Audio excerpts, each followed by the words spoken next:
mudah-mudahan pada tahun pelajaran 2025-2026 itu pendekatan deep learning dapat diterapkan di satuan pendidikan. Ini memang sesuatu yang di sebagian masyarakat mungkin masih dianggap baru, walaupun dalam kajian keilmuan sesungguhnya deep learning ini bukan sesuatu yang baru. Nah, saya ingin memberikan penjelasan dalam kaitan ini. Yang pertama, bahwa deep learning itu bukan kurikulum. Deep learning itu adalah pendekatan dalam pembelajaran, bukan kurikulum. Nah, terkait dengan kurikulum, kami di kementerian belum mengambil kebijakan apapun, sehingga kurikulum yang sekarang ini berlaku di sekolah-sekolah dan di madrasah itu masih tetap dapat terus diberlakukan, baik yang menerapkan kurikulum K13 maupun yang menerapkan kurikulum Merdeka, semuanya masih bisa terus menerapkan dua kurikulum itu sesuai dengan apa yang telah dilaksanakan oleh masing-masing satuan pendidikan. Bahkan kalau Bapak Ibu perhatikan, penerimaan mahasiswa baru tahun 2025 juga secara eksplisit menyebutkan bahwa calon mahasiswa itu adalah mereka yang lulus dari satuan pendidikan tingkat menengah, baik yang menerapkan kurikulum K13 maupun yang menerapkan kurikulum Merdeka. Jadi tidak perlu ada persoalan menyangkut penerapan kurikulum itu, dan itu adalah hasil komunikasi dan koordinasi kami dengan Panitia Seleksi Nasional Masuk Perguruan Tinggi Negeri tahun 2025.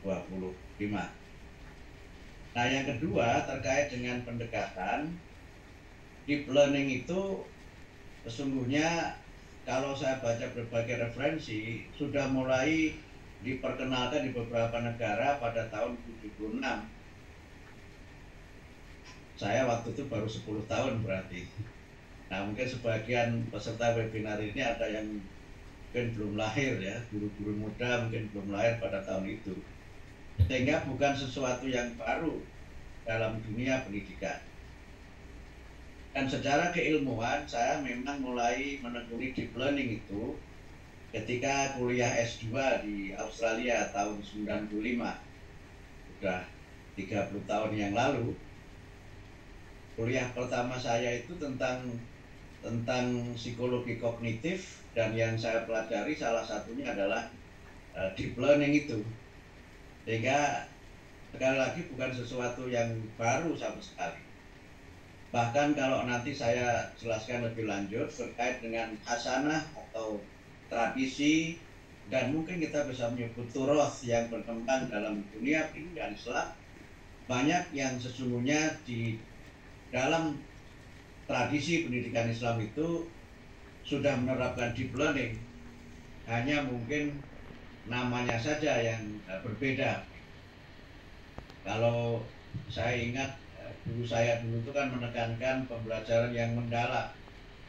Beliau mengatakan al-ilmu fis sudur wala fis sutur gitu.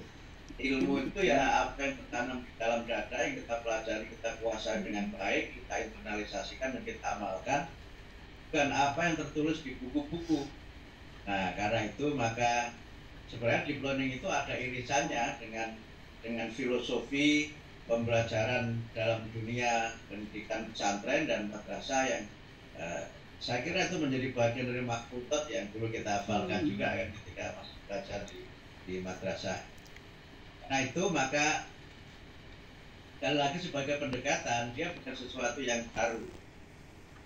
Nah, saya sempat melonsing tentang deep learning itu, ini boleh ya agak promosi pribadi gitu, ketika saya pidato pengukuhan guru besar di UIN Nusantara Hidayatullah Jakarta tahun 2020. Saya menyampaikan pidato tentang pendidikan agama Islam yang pluralistis, yang di dalamnya PA yang pluralistis itu diantara pemberlakuannya yang meniscayakan adanya pendekatan deep learning itu. Saya berusaha untuk tidak menerjemahkan istilah ini, karena khawatir penerjemahan itu justru tidak bisa mewadahi apa yang dikehendaki dengan pendekatan ini. Terjemahan itu mungkin tidak sumuliah, tidak menyeluruh, sehingga saya tetap menggunakan istilah deep learning sebagaimana konsep aslinya, yang dalam pendekatan pembelajaran itu sering dibandingkan dua pendekatan yang lain, yaitu surface learning dan achievement learning. Mohon maaf, ini Menteri kok malah bicara pembelajaran ya. Mohon maaf, bicara kebijakan. Nggak apa-apa lah, karena bicara teori pendidikan boleh Pak Yai ya? Boleh. Jadi kalau surface learning itu pembelajarannya hanya di permukaan saja. Orang belajar itu hanya pada level learning to know, ya, sekedar mengetahui saja. Tadi Pak Yai menyampaikan tentang pemahaman, itu masih pada level ini sebenarnya, masih pada level surface. Jadi orang itu belajar, murid itu belajar, mengumpulkan berbagai macam pengetahuan yang dia tidak mengerti maksudnya, tidak mengerti kenapa dia harus mempelajari itu. Yang penting dia hafal dan nanti pada saat ulangan itu bisa menjawab berbagai pertanyaan. Nah, kira-kira begitu. Nah, surface learning itu seringkali disebut dengan rote learning, pembelajaran yang dia sebenarnya hanya mempelajari fakta-fakta. Misalnya ditanya siapa ketua umum Pergunu. Nah, itu kan memang hanya satu jawabannya kan. Nah, kan dia itu Profesor Dr. Kiai Haji Asep Sabuddin Halim.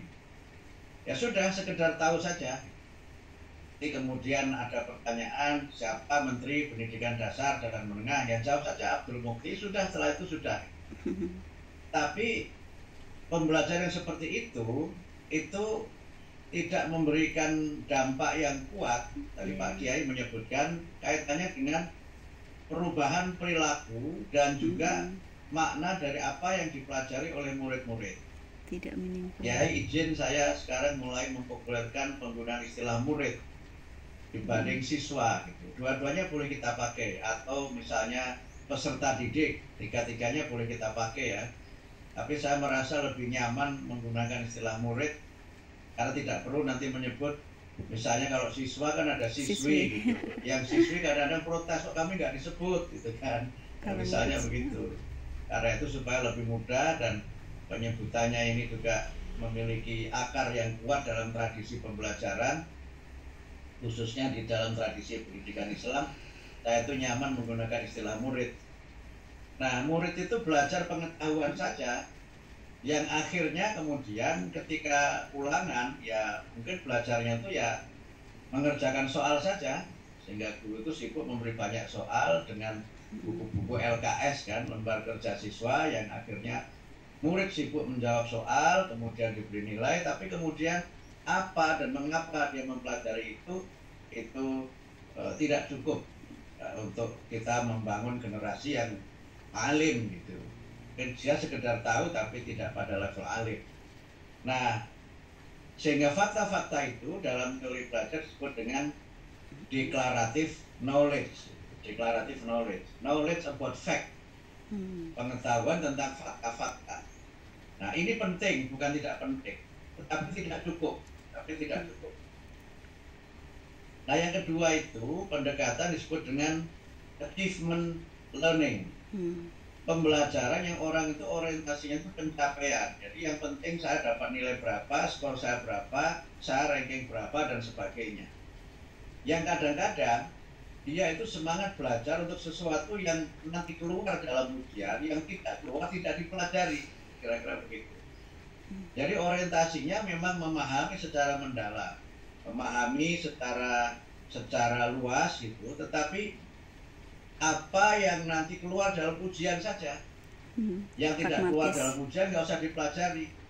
Nah, karena orientasinya achievement itu kadang-kadang, mohon maaf kan, kalau menjelang ulangan itu mencari bocoran soal, dan kisi-kisi. Nah, ada yang kalau istilah sekarang itu beberapa media itu punya program namanya bocor halus. Ini bocor halus apa enggak? Kasak kusuk ya, mencari bocoran soal gitu. Kemudian juga nanti ya kasak kusuk juga, misalnya ikut berbagai latihan mengerjakan soal. Ini juga tidak keliru, tetapi kalau belajar itu hanya untuk lulus ujian, itu menurut saya mengurangi makna belajar. Jadi Pak Kiai menyampaikan bahwa ilmu itu menjadi ilmu yang bermanfaat.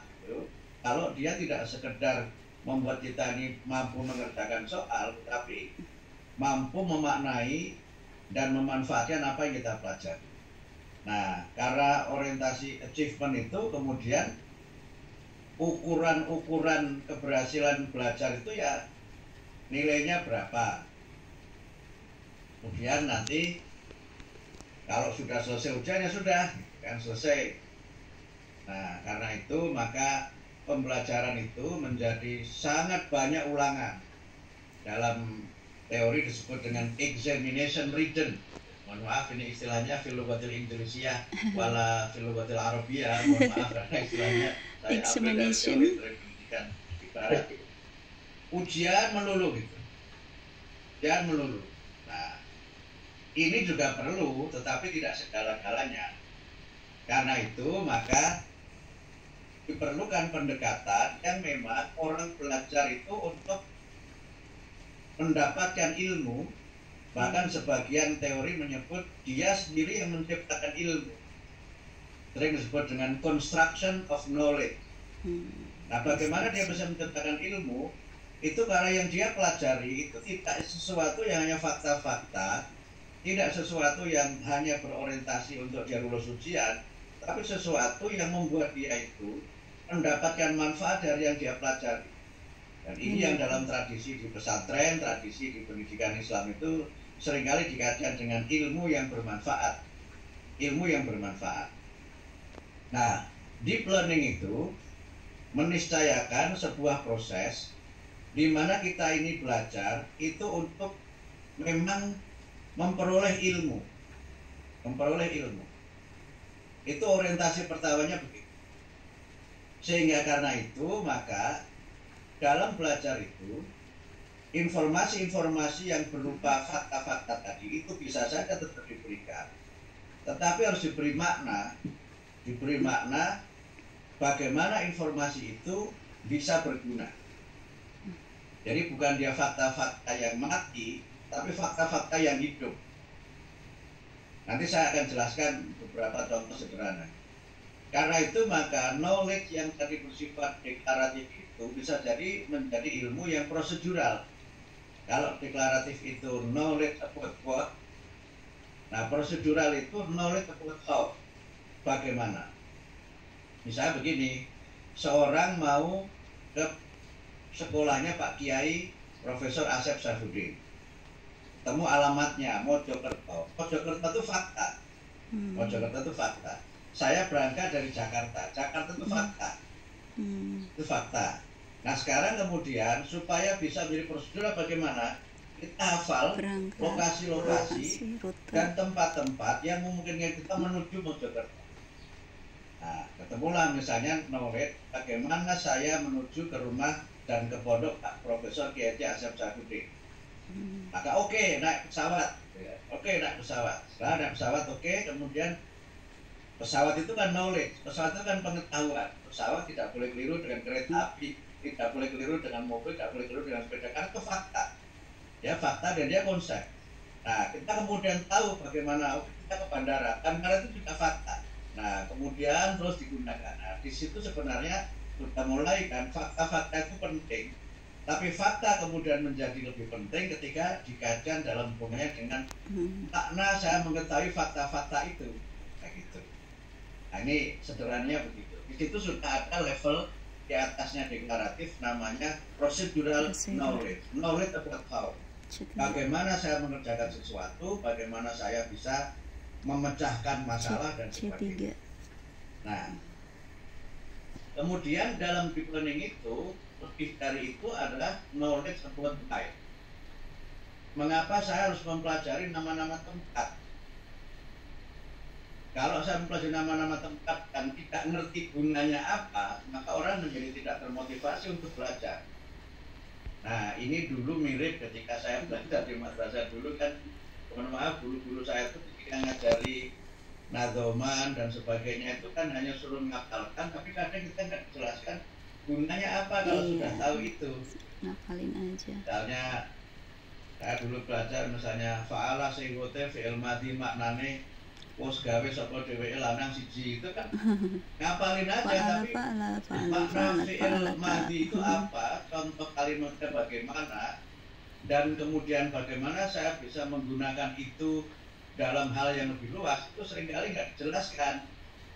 Nah, itu yang malah kadang-kadang sebagian guru tertentu itu kalau kita coba nanya itu divonis jangan terlalu banyak tanya seperti Bani Israel. Itu guru zaman dulu ya, kata guru zaman sekarang masih ada ganti. Padahal sebenarnya ketika kita bertanya, murid itu bertanya, kan harusnya proses itu dijawab oleh guru. Nah, karena itu supaya tidak terlalu rumit dan panjang, maka deep learning itu pembelajaran yang kita tahu mengapa kita mempelajari. Kemudian kita juga tahu bagaimana cara mempelajarinya. Karena beda mata pelajaran, beda pokok bahasa, cara mempelajarinya itu berbeda. Cara mempelajari sejarah itu beda mempelajari matematika kan? Karena kita harus tahu karakteristik dari ilmu sejarah itu seperti apa. Tadi saya berikan contoh karakteristik belajar i'rab itu seperti apa, belajar iqlal itu seperti apa. Itu kan beda karakternya dengan menghafalkan nadoman dalam misalnya alfiyah atau julumiyah gitu, beda kan. Nah, karena itu maka murid itu dibimbing dalam deep learning itu. Kalau mata pelajaran seperti ini kamu mempelajarinya bagaimana, prosesnya juga tempat dari bawah ke atas, bukan selalu harus ikut guru seperti ini. Nah, di situ kemudian ada proses di mana dalam pembelajaran itu, dalam deep learning itu ada proses namanya mindful learning. Mindful itu ada istilah Inggris lagi nih, saya belum itu bahasa Arabnya ya. Proses di mana murid itu terlibat dalam learning engagement. Learning engagement itu satu proses di mana murid itu terlibat dalam proses belajar itu. Mengapa dia mempelajari itu dijelaskan, kemudian caranya bagaimana dia terlibat. Dan kemudian yang kedua, guru juga tidak berangkat dari teks. Saya ketika mempelajari mengenai Zoom, maka guru bisa saja mengajak murid untuk misalnya tanya gitu, siapa sudah tahu tentang Zoom? Zoom itu apa?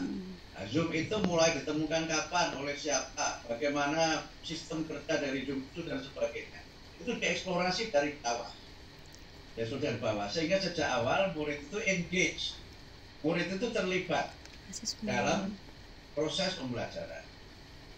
Nah, yang kedua kemudian murid itu menemukan makna dari yang dia pelajari. Kalau kamu itu sudah memahami Zoom, bisa menggunakan, itu apa manfaatnya untuk Anda? Apa manfaatnya untuk kegiatan pembelajaran? Apa manfaatnya untuk seminar? Bahkan mungkin apa manfaatnya untuk ekonomi? Apa manfaatnya untuk pengembangan ilmu dan sebagainya? Sehingga meaning itu, murid itu mempelajari, saya belajar ini ternyata manfaatnya besar. Kalau kita belajar di pesantren gitu kan, kita belajar ilmu-ilmu agama itu seringkali kalau tidak dijelaskan itu orang terpengaruh oleh hal-hal yang sifatnya tadi hanya sekedar tahu, hanya sekedar lulus. Tapi kalau dia bisa menemukan manfaatnya, oh ternyata dulu yang diajarkan Pak Kiai itu ini ya manfaatnya. Sehingga banyak hal itu kemudian bisa digunakan pengetahuan itu untuk hal-hal baru yang mungkin tidak terjadi pada saat dia belajar. Yang itu tadi Pak Kiai menyebutkan banyak murid-murid Kiai yang alhamdulillah sudah belajar di luar negeri. Itu saya yakin kalau bekal yang dari pesantren dipahami dengan mendalam, kan nggak ada kesulitan dalam misalnya harus beradaptasi dengan situasi-situasi yang baru. Misalnya begini Kiai, ini sekedar cerita ilustrasi pentingnya meaningful learning itu. Satu saat saya itu terbang dari New Mexico ke Tokyo. Saya terbang dari New Mexico. Nah, New Mexico itu mana? Nah, ini fakta lagi nih, New Mexico mana, ini fakta. New Mexico itu salah satu, ini negara bagian di Amerika yang berbatasan dengan Meksiko. Sebagian besar penduduknya di situ berbahasa Spanyol daripada bahasa Inggris. Nah, saya terbang hari Jumat jam 12. Saya terbang hari Jumat jam 12 ke Tokyo Narita ke Jepang. Tokyo Narita itu kan juga fakta lagi, kan fact itu fakta lagi. Kemudian saya terbang hanya sekitar 9 jam dari New Mexico ke Tokyo Narita itu. Saya berangkat dari Jumat, tapi saya tiba di Tokyo itu hari Sabtu. Nah, ini kan real ya, ini pengalaman real. Itu nggak kebayang juga dulu waktu saya belajar, termasuk ketika kuliah di IAIN juga nggak kebayang. Kemudian orang kan bicara sehari itu 24 jam. Tapi dalam pengalaman saya nggak ada 24 jam sehari itu. Ya kan, nggak ada 24 jam. Karena saya hanya terbang 9 jam, dan sudah 3 hari, kan itu jamnya sama. Nah, kemudian pertanyaannya begini, kalau saya harus sholat apa ketika di pesawat itu? Misalnya kan, kalau saya belajar bicara misalnya sholat itu 5 kali dalam sehari. Tapi kalau dalam sholat seperti saya itu, saya sholat apa di pesawat? Nah, apakah jamak qashar? Kalau jamak qashar itu yang dijamak sholat apa dengan apa? Kalau dikumpulkan 5 waktu misalnya, nah, mengumpulkan sholat 5 waktu itu dasarnya apa? Nah, poin saya apa Bapak Ibu sekalian? Saya tidak ingin kemudian membuat Bapak Ibu menjadi semakin pusing dengan ini, bukan. Tapi contoh bagaimana supaya yang dipelajari itu memberi bekal kepada murid-murid kita itu untuk bisa mengatasi berbagai macam persoalan. Kan itu tidak mungkin belum dia alami ketika dia belajar di Mojokerto atau dari salah adanya di Aji Pengarang, ada yang di Kudus, ada yang di mana itu. Karena mereka harus menjadi warga dunia dan mungkin saja mereka akan menjelajah dunia. Nah, karena itu maka meaningful learning itu memberikan satu penekanan bahwa yang dipelajari itu penting, yang dipelajari itu berguna, yang dipelajari itu bermanfaat. Nah, disitulah murid itu menjadi termotivasi ketika yang dipelajari itu bermanfaat. Dan kadang-kadang memang kita harus berani agak out of contact gitu, ketika menjelaskan itu. Misalnya begini, ya ini cerita masa lalu lah. Guru-guru saya itu hebat cara memotivasinya, tapi kadang-kadang saya lihat cara memotivasinya juga perlu ditinjau ulang. Misalnya begini, saya kan kalau pelajaran matematika itu kan nggak pinter ya, tertinggi nilai saya itu 7 atau 8 gitu. Pernah malah waktu MI itu ada 1 nilai merah itu matematika gitu. 6 tahun sekolah itu 1 nilai merah itu matematika. Kayak kelihatan sedih lah gitu kan, dulu kan masih ada nilai merah kan. Tapi guru saya tuh menghibur saya, Mukti nggak usah sedih, matematika itu tidak menjadi pertanyaan di alam kubur gitu. Ya itu saya tidak sedih memang, kemudian ini kan hanya itu kan. Tapi kalau hanya itu yang dipakai, akhirnya murid tidak termotivasi belajar matematika. Nah, sekarang ketika matematika menjadi kebijakan saya di pendidikan dasar menengah, bahkan matematika bisa mulai diajarkan di tingkat TK, itu saya mengatakan matematika itu ilmu yang sangat penting, bahkan di akhirat ilmu yang berlaku itu matematika. Kenapa begitu? Nanti sebelum kita itu diputuskan masuk surga atau neraka itu kan ada yaumul hisab, hari penghitungan. Nah, itu kan matematika, kira-kira begitu. Nah, jadi cara kita memotivasi murid-murid kita itu harus aktual dan kemudian memang oh iya ini penting. Misalnya begini lagi Kak, misalnya ketika kita sholat menghadap kiblat, itu kan selalu menghadap kiblat, itu kan harus ada perhitungan falak. perhitungan falak. Kalau dari Bu Inung ini posisi di mana Bu Inung? Jakarta ya? Di Purwokerto. Di Purwokerto. Di Purwokerto. Purwokerto. Iya. Nah, Purwokerto menghadap ke Masjidil Haram itu berapa derajat? Kemudian sudutnya berapa kalau kita ambil misalnya antara sudut dari posisi menghadap ke barat dengan utara itu berapa sudutnya? Itu kan matematika. Itu kan matematika. Jadi kalau kita ingin sholatnya itu syatrul Masjidil Haram gitu, selain dengan kita sudah niat mustaqbilal kiblati, kalau di NU kan ditambahi ya mustaqbilal kiblati adaan gitu kan. Kalau makmum ya makmum kan gitu kan. Misalnya ya, usolli fardhu dhuhri arba'a raka'atin gitu kan. Mustaqbilal kiblati adaan makmuman lillahi ta'ala. Saya masih hafal kayaknya. Nah itu kalau nggak ngerti matematika nggak bisa itu gitu. Nah lalu bagaimana hubungan matematika ini dengan Quran? Nah Quran kan menyebutkan dimanapun kamu berada fawalli wajhaka syatrul Masjidil Haram. Dimanapun kamu berada kamu harus menghadap Masjidil Haram. Sehingga matematika itu ada hubungannya dengan memahami Al-Quran. Nah, sehingga jangan sampai belajar matematika itu disengage, itu terpisah atau separate dengan ilmu-ilmu yang lain. Kalau ilmu yang dipelajari itu terpisah, maka kita tidak menjadi meaningful, kita tidak belajar yang mendalam. Nah, karena itu maka saya buat contoh lagi matematika lagi. Misalnya di antara ayat yang disebutkan di Al-Quran eksplisit mengatur tentang pembagian waris. Itu kan eksplisit itu. Pembagian waris itu kan disebutkan eksplisit. Nah, pertanyaannya, kalau kita nggak ngerti matematika, nggak bisa bagi waris itu. Nggak bisa bagi waris kan? Kalau seorang suami meninggal, punya seorang istri, punya 4 orang anak. Ya kan? Itu kan nanti beda ngitungnya dengan seorang suami meninggal, punya seorang istri, tidak punya anak.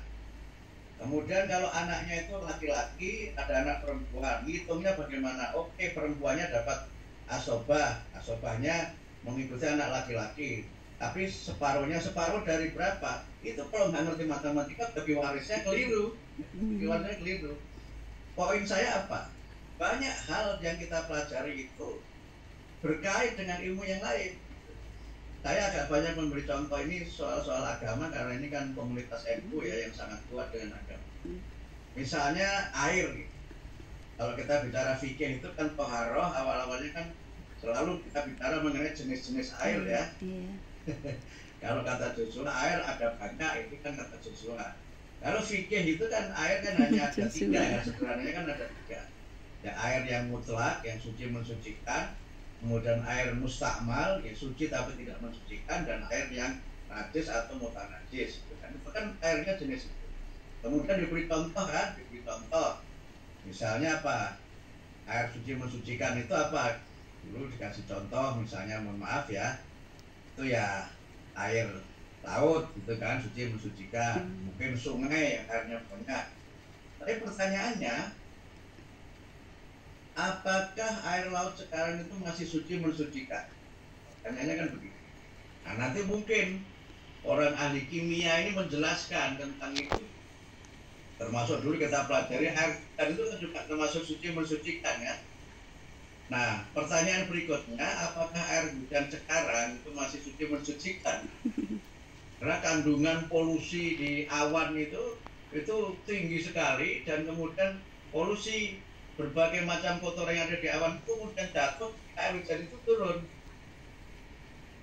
Nah, ini kemudian menjadi aspek lain dalam deep learning itu, selain hubungan antar ilmu, adalah pelibatan proses berpikir yang kita sering menyebut dengan critical thinking, berpikir kritis. Nah, pertanyaan-pertanyaan yang tadi dalam tanda petik agak nakal itu mungkin saja muncul ketika murid kita itu sedang mendengar penjelasan dari bapak ibu guru.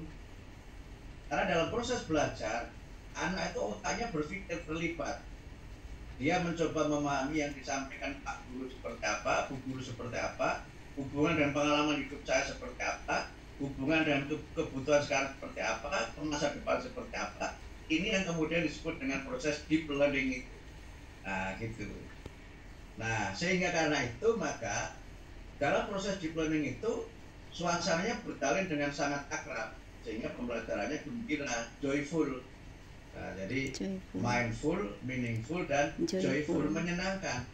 Nah, menyenangkan ini kan dulu sering ya, sebelumnya kan ada istilah Python ya, pembelajaran Python yang populer kan menyenangkan. Menyenangkan itu kan dimaknai fun learning. Cuma seringkali kalau beberapa pendidik itu kurang memahami, akhirnya apa? Fun learning dimaknai sebagai funny learning, melucu gitu. Yang melucunya itu kadang-kadang melucu yang tidak ilmiah dan tidak mendidik. Misalnya melucu dengan, mohon maaf, misalnya body shaming ya, sekarang. Body shaming. Si kuntet, dan misalnya begitu ya. Si hitam gitu. Itu kan body shaming yang orang betul suka dengan itu kan. Nah, melucu. Karena itu joyful. Nah, dalam beberapa hal mungkin ada irisannya dengan fun learning, tapi lebih dari itu, pembelajaran itu menjadi menggembirakan. Karena murid antusias. Kenapa murid antusias? Karena dia merasa terlibat, dia merasa dihargai dalam proses itu. Karena itu dalam deep learning itu, guru tidak boleh menuntut kepada murid yang sama. Semua murid harus diperhatikan. Jangan murid itu saja, jangan murid yang itu saja. Karena itu maka dalam proses mindfulness itu ada proses di mana semua murid harus dihargai, bahwa dia hadir itu dia betul-betul hadir, tidak sekedar dipanggil ketika mau masuk pelajaran kemudian dipanggil namanya dan kemudian setelah itu nggak pernah disebut sama sekali. Bukan begitu. Kehadiran dia harus dimaknai, pengalaman dia dalam hidup itu harus diberi ruang untuk dia menyampaikan. Itu mindfulness-nya di situ. Tapi juga termasuk dalam mindfulness itu, murid diberi kesempatan untuk melakukan refleksi. Dengan tujuan belajar seperti ini, kira-kira Anda sudah menguasai seberapa? Sudah menguasai seberapa? Nah, kemudian kekurangan Anda di mana? Itu murid tahu sebenarnya, cara melihat dirinya itu tahu, dan guru nggak usah memberikan vonis, kamu tuh begini, salah, enggak. Bimbing mereka untuk menemukan kekurangannya di mana, kelebihan di mana, terus dibimbing lagi. Kalau kamu merasa di situ kurang, caranya bagaimana? Diberi kesempatan dia untuk itu, sehingga dalam proses mindful itu ada proses reflection. Nah, reflection itu bahasa agamanya itu dzikir. Dzikir itu kan walladzina idza fa'alu fahisyatan aw dzalamu anfusahum dzakarullah. Kalau dia sudah berbuat salah, dia ngerti salahnya di mana, dia ngerti cara memperbaikinya. Itu kan mindful learning sebenarnya, gitu. Itu mindful learning. Sehingga karena itu maka dalam proses mindful learning itu murid itu juga dibimbing terus kemudian terlibat. Nah, sehingga dengan cara seperti itu dia tahu bagaimana memperbaikinya. Nah, dalam teori ini ada dua teori namanya di sini sudah, namanya metacognitive learning. Metacognitive belajar di mana murid itu tahu apa yang dipelajari, kekurangannya di mana, cara memperbaiki di mana, dan evaluasinya ada namanya evaluasi Solo, bukan evaluasi Mojokerto atau Surabaya. Solo itu singkatan dari self-observed learning outcome. Self-observed learning outcome. Jadi dia melakukan observasi diri dari hasil belajar yang dia pelajari. Nah, gitu. Nah, itu mindfulness-nya itu di situ. Nah, kemudian meaningful-nya, oh saya belajar ini gunanya ini, saya belajar ini gunanya ini, dan seterusnya. Sehingga nanti ada penerapan ilmu di berbagai konteks. Penerapan ilmu di berbagai situasi. Tadi saya contohkan beberapa dalam kaitannya dengan ilmu-ilmu agama. Sehingga tadi saya contohkan, orang belajar Al-Quran hadis itu tidak berarti terpisah dari matematika. Orang belajar Quran hadis tidak berarti terpisah dari misalnya fisika. Tidak juga terpisah dari misalnya ilmu biologi, gitu kan? Terkait itu. Nah, disinilah sebenarnya ketika Quran bicara mengenai tumbuh-tumbuhan, itu kan ada tumbuhan yang ma'rusyat dan ghairu ma'rusyat, gitu kan? Tumbuhan yang buahnya itu ada di atas dan tumbuhan yang buahnya ada di bawah. Itu kata Al-Quran begitu. Nah, guru itu mengeksplorasi muridnya.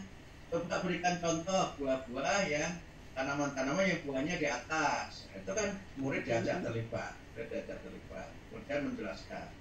Nah, ayatnya dia hafal, contohnya dia temukan, dan seterusnya. Ini nanti dari perhatian mindful learning ini, jadi bicara kebijakan ini. Nah, di situ kemudian dia menemukan, oh ternyata asik ya, gitu. Asik ya saya mempelajari. Ternyata saya menghafal ayat ini, pemahamannya dia tentang ayat semakin mendalam, kaitannya dengan ilmu biologi juga dia miliki, kemudian nanti dibimbing lagi. Nah, bagaimana supaya kita bisa hidup sehat, ya makan buah, Quran kan menyebutkan begitu. Dulu memang fil ardi halalan thayyibah, seterusnya itu dikatakan. Nah, dia menjadi menyenangkan karena yang dipelajari ternyata berguna dalam kehidupannya.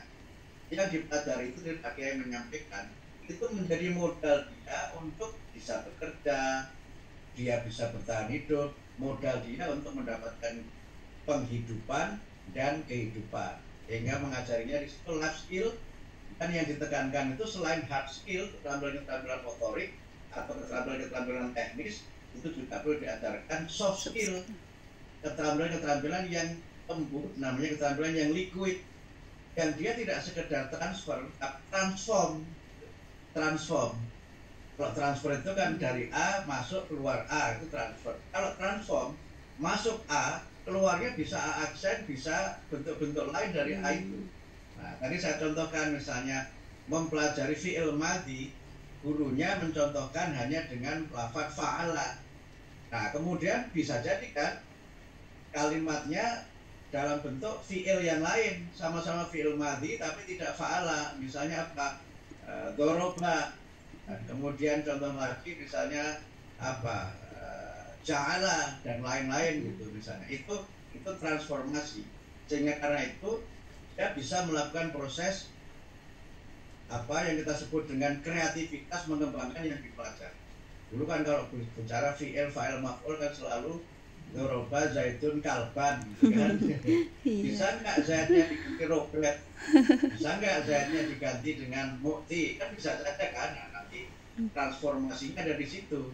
Nah, kemudian karena dia bisa melakukan itu, maka dia merasa senang belajar dari belajar yang berguna, bermanfaat, bisa mendapatkan sesuatu yang baru, ada pencerahan, ada dia baik dan sebagainya. Kira-kira begitu di learning itu. Nah, kalau nanti ini sudah diterapkan, maka ada dua implikasi. Nah, ini akhir dari ceramah saya. Pertama, jumlah materi pelajaran memang harus dikurangi. Mata pelajarannya tidak dikurangi. Kalau mata pelajaran dikurangi, nanti ada guru yang kehilangan jam mengajar, yang bisa memenuhi tuntutan sertifikasi. Ya. Ada guru kehilangan mata pelajaran, nanti bisa bermasalah. Ini saya lihat di chatting ada Bu Dirjen GTK juga ikut di Zoom ini. Terima kasih Prof. Nuno. Kalau ada di layar mungkin bisa menunjukkan muka sebentar. Kemudian juga ada beberapa tokoh lain yang ada di sini. Nah, ada Prof. Nuno ini, Bu Dirjen GTK. Ini yang nanti urusannya dengan pelatihan guru. Pak Nuno. Di seminar ini Pak Yai dihadiri oleh Bu Dirjen Pak Yai, karena pentingnya per guru dan pentingnya seminar. Sehingga nanti mata pelajarannya tidak dikurangi, tapi muatannya yang dikurangi. Matanya dikurangi. Jadi kalau misalnya dalam satu mata pelajaran semester 1 misalnya kajiannya itu ada 10 pokok bahasa, mungkin nanti dikurangi menjadi 7 atau mungkin 6, tapi 6 atau 7 itu memang betul-betul sangat penting. Sehingga guru nanti tidak kejar tayang. Karena kan pelajarannya masih kejar tayang kan, yang itu sudah diajarkan gitu. Bahkan mungkin yang masih menetapkan KMM gitu, kriteria ketuntasan minimal kan, itu masih kejar tayang, ini belum 75% ini nanti ketemu pengawas. Wah, ketemu pengawas itu. Maka dengan deep learning ini nanti nggak perlu kejar-kejaran itu. Nah, sehingga dengan deep learning ini memang mungkin nanti akan ada perubahan menyangkut konten. Mata pelajarannya tetap, tetapi muatan dalam mata pelajaran itu nanti akan dikurangi. Sekarang kita masih dalam proses. Sekarang pengkajian deep learningnya itu sudah sudah selesai laporan yang saya terima, nanti akan dilaporkan ke saya sebagai menteri, dan nanti akan kita lihat kajian akademiknya sudah, kemudian pendekatannya secara metodologi sudah, tinggal nanti kalau sudah selesai muncul peraturan menteri, nanti pelatihan gurunya akan seperti apa. Ini nanti akan ada sesuatu yang baru di bawah kepemimpinan Profesor Nunu untuk pelatihan guru. Akan ada pelatihan deep learning. Nah, kemudian yang terakhir, kalau ada pelatihan ini senang apa enggak ya guru-guru ini ya? Saya kira guru-guru senang ya ada pelatihan. Senang Pak Menteri. Senang sekali. Ada contoh-contoh.